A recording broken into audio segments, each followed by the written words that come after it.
So, sa roundabout, laging check nyo yung left at right. Mas priority yung nasa bilog. Pag wala sa unang lane, pasok.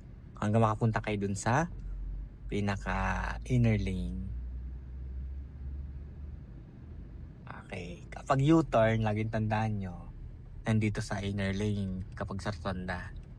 Kapag naman hindi man kayo U-turn, dun kayo sa pinaka outer lane. Ikot lang po tayo.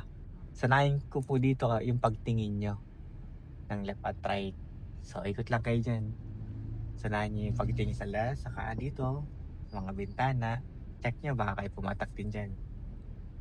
Tingin yung mga sasakyan ngayon. Saan nanggagaling yung mga sasakyan?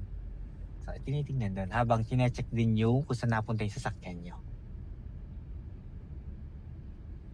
Yan, natin sa mga bintanang to. Tapos focus din dyan sa, yan, lapitan nyo yan. Ikot lang pa tayo. Sinasanay ko lang kayo yung pagtingin ninyo. Habang nakapokus kayo sa sasakyan dinadrive nyo. So, saan galing yung truck? Saan pupunta yung truck? Sa gulong pa lang ng pwesto ng gulong na unahan ng truck, alam nyo na kung saan pupunta. Pag sa malapit na, baka kayo pumatak. Check nyo. Saan galing yung truck? Check ulit dito. Para safe kayo na napunta dyan.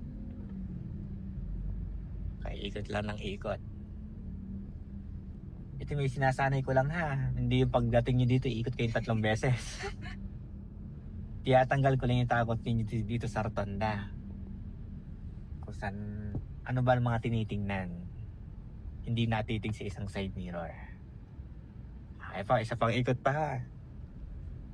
Para masanay kayo. Kahit madami sasakyan dito, alam niyo yung gagawin niyo.